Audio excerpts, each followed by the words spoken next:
Assalamualaikum, I am Irza from tutorial.pk and today we are going to start the exercise of chapter number 2.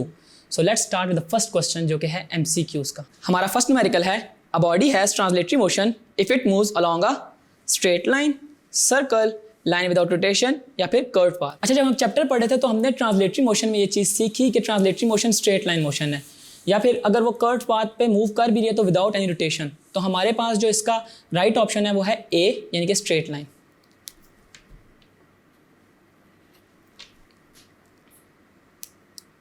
हमारा second MCQs है the motion of a body about an axis is called circular motion, rotatory motion, vibratory motion या फिर random motion.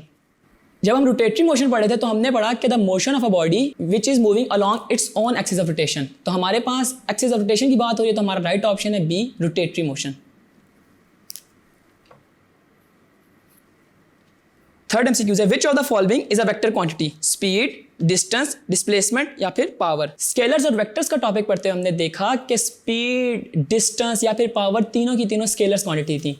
The only quantity which is scalar in these four is displacement. So our right answer is C, displacement. If an object is moving with a constant speed, then its distance time graph will be a straight line along time axis, along distance axis, parallel to time axis या फिर inclined to time axis. हमने इस MCQs में ये बताना है कि वो कौन सा ग्राफ है जो constant speed को शो कर रहा होता है, कि हमारे पास जो डिस्टेंस की लाइन है वो टाइम एक्सिस के पैरेलल होती है या फिर किस तरह होती है. तो मैंने आपको बताया था कि अगर डिस्टेंस वाली लाइन टाइम एक्सिस के पैरेलल हो तो इट मीन्स बॉडी रेस्ट पे है, और अगर वो इंक्लाइंड हो टाइम एक्सिस के तो इट मीन्स हमारे पास जो बॉडी है वो यूनिफॉर्म स्पीड से मूव कर रही है. तो हमारे पास राइट ऑप्शन है डी यानी कि a body is moving with a uniform velocity अगर वो इंक्लाइंड ग्राफ बना रही हो with a time axis. Our right option is D. हमारा फिफ्थ एमसीक्यूज है a straight line parallel to time axis on a distance time graph tells that the object is. मैंने अभी आपको पिछले एमसीक्यूज में भी ये बात बताई कि अगर हमारे पास डिस्टेंस टाइम ग्राफ में लाइन टाइम एक्सिस के पैरेलल हो तो इट मीन्स कि ऑब्जेक्ट हमारे पास रेस्ट पे है. So our right option is B. The speed time graph of a car is shown in the figure which of the following statement is true. Car has an acceleration of 1.5 meter per second square. Car has a constant speed of 7.5 meter per second.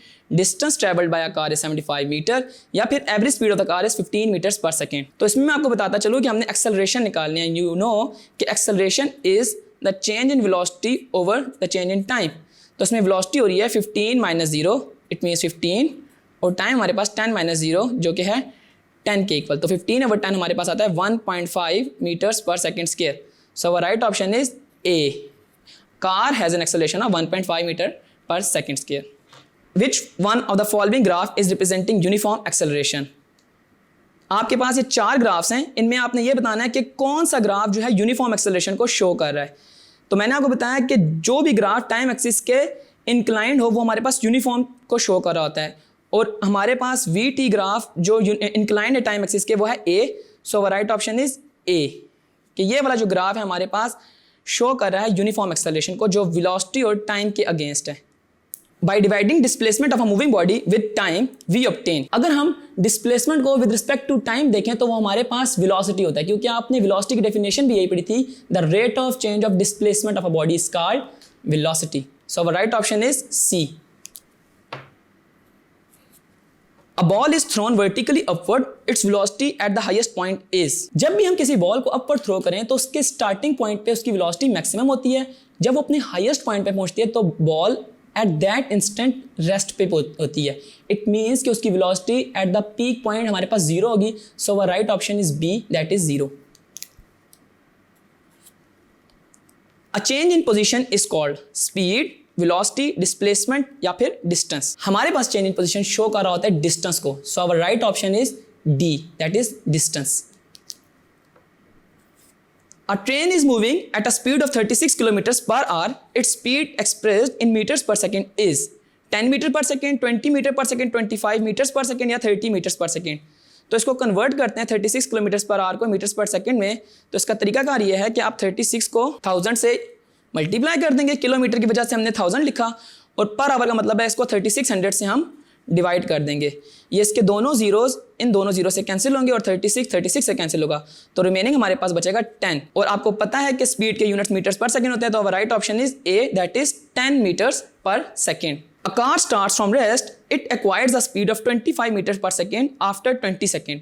The distance moved by a car during this time is 31.25 metre, 250 metre, 500 metre या फिर 5000 metre.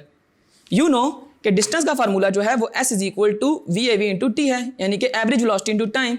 Average velocity कैसे निकलेगी, क्योंकि आपको initial velocity पता है rest पे, it mean 0, और फाइनल वेलोसिटी है हमारे पास 25 मीटर्स पर सेकेंड, और टाइम है हमारे पास 20 सेकेंड का। तो हम इसको फाइंड करते हैं, 25 प्लस 0/2 इंटू टाइम है हमारे पास 20। जस्ट बिकॉज ये एवरेज वेलोसिटी है, इनिशियल प्लस फाइनल ओवर 2 हमारे पास एवरेज वेलोसिटी को शो करता है। ये 2 10s are 20 होता है, तो 25 को जब हम 10 से मल्टीप्लाई करेंगे तो हमारे पास आंसर आएगा 250 metre. So our right option is B. और इसी के साथ हमारे चैप्टर नंबर 2 का क्वेश्चन नंबर 1 जो कि MCQs थे वो खत्म होता है। आइए चलते हैं अपने नेक्स्ट क्वेश्चन 2.2 की तरफ।